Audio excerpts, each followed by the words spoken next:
Hey guys, it is the TMI Queen.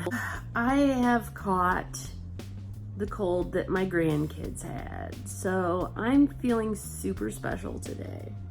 So as you saw in my previous video, my dog passed away this weekend. I thought that I would be like really super depressed. I mean, I cried a lot like the first day. And I mean, I still did like a little bit the second day, but not as much. I'm having sort of like this PTSD thing. I don't know. I mean, it's the best way that I can describe it, because it's like I'll just be sitting there and randomly I'll have this flash of what happened at the animal hospital. And then I'll just start getting really super anxious, like ridiculously anxious, like borderline panic attack each time. It's really kind of upsetting. Like, I'm less depressed. I mean, I guess I'm tired like I would be with depression. I'm fighting a yawn right now. I'm really super anxious right now. I don't really like that. You know, I'm sitting there going, oh, you know, what do I need to do? I don't know what to do to distract myself and whatever. And the more I'm sitting there, I'm like, duh, why don't you work out? Like, work off the anxiety. I mean, it's worked before. Why not try it again? I'm like, you know, the most obvious answer is sitting right in front of me, and I'm not doing it. I didn't work out this morning because I was moving exceptionally slow. Again, yeah, I'm sure that's the depression. I felt like I was walking through quicksand all morning. Still managed to make it to work on time, but it was a real struggle getting there. It's just been a struggle all the way around, and it probably will be for at least a few weeks until I can get my serotonin levels where they need to be. Ugh, I mean, this is ridiculous. And then it didn't help that it rained all day today. Oh, I'm sorry. I'm about ready to fall asleep already. It's not even 7 o'clock, and I could go to bed right now and probably sleep all night. It rained like pretty much all day, which that usually saps my energy on my best day. So you can imagine what I'm feeling like now. And I got PMS, so, you know, that means in about a week, probably sooner the way I'm feeling, that's gonna be here. Plus the cold. I'm feeling super duper special. So I'm like just trying to push myself to at least get some of my evening routine done, throw in a little exercise. I had a big idea that I was gonna go to the gym tonight, but by the time I got here and got settled, I'm like, no. But my plan is tonight to pack my gym clothes into my backpack so that I can go straight from work right to the gym, get it over with, and then can come home and do my regular routine. And by then I'll have some endorphins running through my body that I'll be able to use to have the energy to do things like clean my house and take a shower, like the necessities. That's where I'm at today. I'm just trying to keep a positive mindset. And in that vein, I had some people say today, well, after knowing what you've been through, you're in an awfully good mood. Here's the thing. You may have seen some of the memes on your Facebook or your Twitter, and it talks about check on your really happy friends, and then it shows like Robin Williams and other celebrities that looked so happy. And the thing is with depression, I don't want to say most because I don't really know the statistics, but a lot of people who suffer from depression have gotten really good at masking. And I am right up there with them. Most times when I'm severely depressed, nobody knows.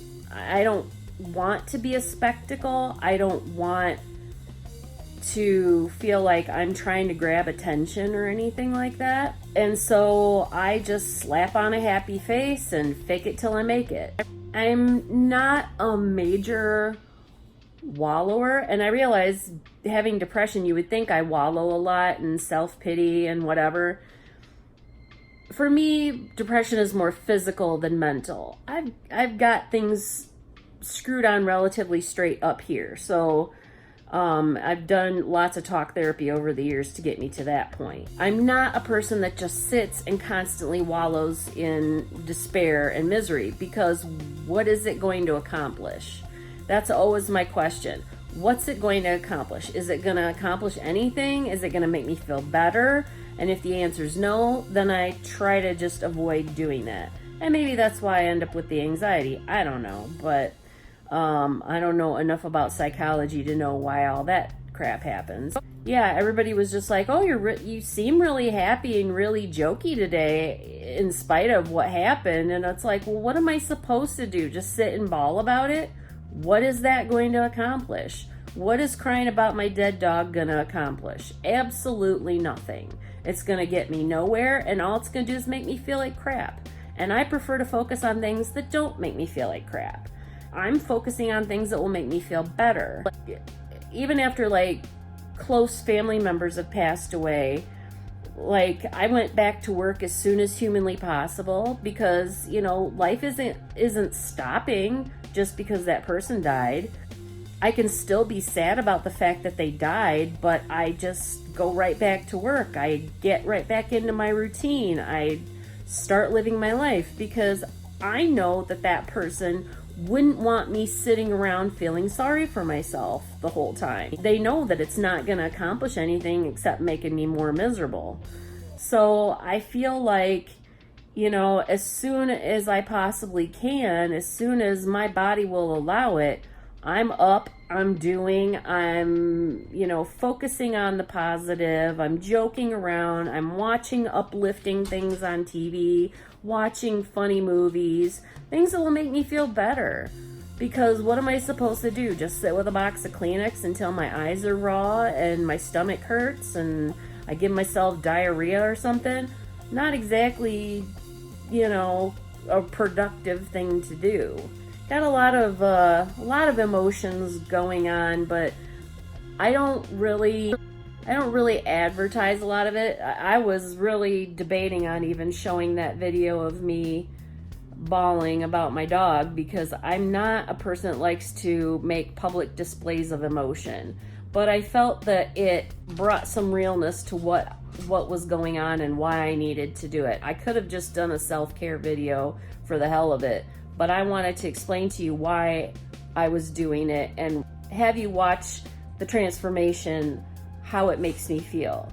And I'm very much pro self-care, you know, because I do get really, really down, and maybe because I don't verbalize it as much, but I don't have that many people to verbalize it to, so except for like you guys and once in a while my parents. But you know, after a while people get tired of hearing about it, don't want to hear about your problems, you know, they're worried about themselves. So I'm just trying to like focus on positive things, doing happy things. I know in about a week or so I should be getting her ashes. I had her cremated, and they're going to give me her box of ashes, her paw print, like in a little stone. I'm still up in the air about if I'm going to still be living here or not. We've had some new developments where that's concerned, so or possible new developments. So until I've bought and paid for my house, I don't want to bury my dog, because I don't want to leave her there when I move. I'll probably have like a little shrine up to her. But I was thinking of like positive things that I could do in memory of her. It's something that after my grandparents died, you know, I was really struggling with my depression and anxiety after they passed away. And I found that doing something positive to remember them by makes it so much easier to deal with. And same with like my divorce and stuff. It was a really traumatic time for me, and I deal with it by doing something nice for myself, you know, so that way it's a date that I look forward to rather than something that I feel bad about all the time. I'll probably always remember that day, what happened with my dog, because, you know, Facebook memories and time hop won't let me forget. I can take that and do something positive, like maybe on the anniversary of their death, I can donate to an animal shelter, or maybe I could take on another animal, though I'm not ready to do that anytime soon. I've got the one and he's plenty, and I feel like right now, after everything I've been through, that I really don't need the stress of another pet. Maybe at some point in the future, that will be my thing that I do to have a good memory associated with her. But I actually considered taking the paw print and having it made into a tattoo, just like a little memory thing. I don't know, but I'll think of something positive to do to remember her by, because like I said, I can sit here and cry all day like I'm almost about to right now, but it's not going to bring her back. It's not going to bring her back. So what's the point of putting myself through that over and over and over again? I'm feeling like crap because I'm sitting here bawling. What's it accomplishing? It's not accomplishing anything. But what will doing something nice about, to remember her by, what will that do? It'll give me a good feeling, and it will be something productive, like especially if I donate to a local animal shelter. It'll be something good that I do. Something good will come out of what happened. Maybe what I'm doing will help someone else so that they don't have to go through what I went through. That's my challenge for you today, is to take a negative and see what you can do to turn it into a positive. I noticed on a few of my YouTube channels, there's been a consistent message about positivity. And there really is a lot of value to that. Trying to keep a positive mindset, both for things that have happened in your life and also for yourself, having a positive self-image, having a positive way that you speak to yourself. And the more that you do it, the more positive you become. And a lot of people always tell me, oh, you're just such a positive person. And I'm really not. I'm really a negative person, to be honest. But I force myself to be positive. Like I said, fake it till you make it. And I find myself now going to the more positive thought, instead of going, oh, this really sucks that my dog died, I'm going, oh, I wonder if I could do this to remember her by. I wonder if I could donate to this. I wonder if I could do this for my other dog, to spoil him, or just dumb stuff like that, to bring a positive end to a negative situation. Because you can't undo the past, you can't undo a death, you can't undo any kind of trauma that's been already done to you. All you can do is move forward. And so I choose to move forward by trying to make it a positive. That would be what I would encourage you to do this week, is to try to take some negatives that you're noticing in your life. Maybe you're aware of it, maybe someone else has mentioned it to you, and try to find a way to turn it into a positive. If you're not sure how you could possibly turn something into a positive, I would love you to comment below, and I can usually give pretty good suggestions on how to turn even the most messed up situation into something positive. I didn't have the best eating day today ever. As you know, I do the intermittent fasting, the 16/8 intermittent fasting, and I did really good without, eating first thing this morning. I had my coffee and that was it. Still working on trying to do that without creamer, but man, I gotta have at least 2 creamer. I don't put any more sugar in it, but I still gotta have my creamer. Ideally, I would be having black coffee, but Then for lunch, today's lunch in the lunchroom was one of my favorites, which is sweet and sour chicken. Love sweet and sour chicken. I especially love our sweet and sour chicken. I've had sweet and sour chicken before, and it does not taste half as good as what ours is. So I had that, and then I had some fried rice with it, and then I had 2 egg rolls, which I normally don't do. So that doesn't leave me with a lot of calories, if any, for tonight. And so I'm going to keep it super light. and probably have a salad. Been doing salad or oatmeal on a day when I have a bad calorie day, because I don't want to just skip dinner. I don't want to do that. You know, if I've gone over my calories and there's no hope of me even being able to exercise them off, I don't want to not eat dinner. And this is why. Because by the time breakfast time rolls around tomorrow, I'm going to be starving. And when I'm starving, then I binge. So I don't want to do that. I want to try to minimize the damage as much as possible. So I try to have something low calorie, but something that kind of sticks with me or has some kind of healthy, you know, whatever. It's got fruits and vegetables or whatever, you know, so that I can at least keep it somewhat healthy. My plan for tonight, since there really wasn't a lot of green vegetables or red vegetables, I'm trying to eat the rainbow this month. That's my challenge for September, is eat the rainbow. There wasn't any vegetables that I had today with my meal, unless you count the tiny bit of vegetables that was in the fried rice and the tiny bit of vegetables that was in the egg roll. But I don't really count that. I think a salad will be in order for tonight, to at least recoup some healthfulness to what I'm doing. I really need to get better about meal planning. I'm horrible with meal planning. I need to start meal planning. Maybe that's what I'll do tonight. I can't say for sure. You know, baby steps, man. Like, I really, the worst thing about ADD is that you get all these great ideas and just so many all at once, and you want to do something about each and every one of them, but your attention span really does not have the capacity to handle all of those ideas. I'm a list maker. I make lists, and I just try to tackle one thing at a time.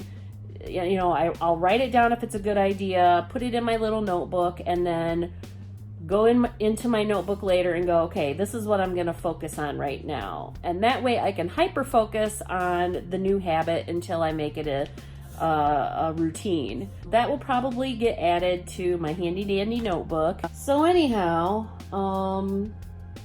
I guess that's really all I had to say for today. Keep that positive mindset. Keep a journal or a list or whatever of items that you want to tackle, but maybe don't have the wherewithal to actually accomplish it at this moment. I know as a person who's watched many fitness journeys on YouTube and via Facebook bloggers, I know that so many of them, they just jump in with like a million different things that they're changing, and they get overwhelmed and they quit. And I wish I could express to them that it's okay to take it slow, because you learned all these habits slowly. It's not something that you did overnight. These were things that you learned over a long period of time, and you're not going to unlearn them in a short period of time. And I mean, if you feel like you're capable of doing that, that's fine. There's nothing wrong with that, and it's not a criticism at all of people that do just jump in with both feet, because some people can handle that. But for people like me who really struggle with the attention span, I really need to break things down and take it slow. I wish I could do it faster, I really do, but every time that I've tried to do it faster, I fail. I fail and I fail and I fail again. And I was like, okay, what am I doing wrong each and every time? And that's something that you have to look at when you're having a fail of a week or whatever, or you feel like you're failing. Break down, where did I go wrong? What could I have done better? Maybe instead of saying, you know, what did I do wrong, say, what could I do better? And like, I'll take a look and I'm like, I could have done with less sodium this week. I really was heavy-handed with the sodium this week.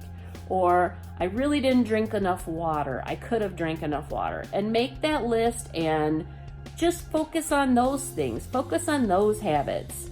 And maybe even only focus on one. If you have a list of them that's a mile long or even like a few long, focus on one. Get it somewhat mastered. I mean, you don't have to have it completely mastered, because, you know, unless you're perfect, you're probably going to screw that up still every once in a while, because nobody's perfect. But take it and break it down to the simplest form. I just, for me, and for people like me, I really feel like that's where you're gonna find your success, is by, working on these habits a little bit at a time. You don't have to jump in with both feet. Like I said, if you have the ability to jump in with both feet, good for you. I'm glad and proud of you for that. I have no negativity about that at all. If you have to take it a little bit slower, there is no shame in that either. And, it's one thing that I wish I could have relayed to my doctor a little bit better. He was wanting me to jump in with both feet, and I'm like, look, man, that's not going to happen. I let him know straight up. I'm very open with my doctor, and, he may think I'm kind of a smartass or whatever, and I am, but I keep it very real with him, because I feel like me trying to just kiss his butt and do things his way is not going to accomplish anything but making me fail. So I just tell him, look, what you're telling me right now, I understand what you're saying and what you want me to do, and I absolutely will do it, but I need to do this at my own pace, because I can't focus on that many things at once. It's too much, it's too overwhelming, and I just want to quit already. And, when he was on to me for like 2 straight years, you need to get this weight off, you need to get this weight off. Do you need to talk to a dietitian? I'm like, no, I know what I'm supposed to do. And that's not true of everybody, but it was true with me. I knew what I was supposed to do. I knew what I was supposed to eat. I just didn't. And it was because I didn't want to. I didn't have the motivation. And so I had to boil it down to its simplest form and go, okay, let's focus first on why I'm not motivated. Why am I not motivated? What's going on with me? And I realized it was something mental that I was going through. So I needed to clear that up before I could even start focusing on eating healthy and exercising. I needed to get past the negative mindsets and the depression and the loneliness and whatever was affecting the reason why I wasn't eating properly. Then, once I started to figure out new ways of dealing with that, because clearly what I'd been doing before was not helping, once I started, coming up with that, then all the rest fell right into place. Then it was easier for me to eat healthy. It was easier for me to track my calories, because I didn't have all of this gobbledygook clogging up my brain. It helped me get better focused. When I wasn't dwelling on my loneliness and instead dwelling on what can I do by myself. Let's pretend that I never have another friend again that I can hang out with. How am I going to handle that?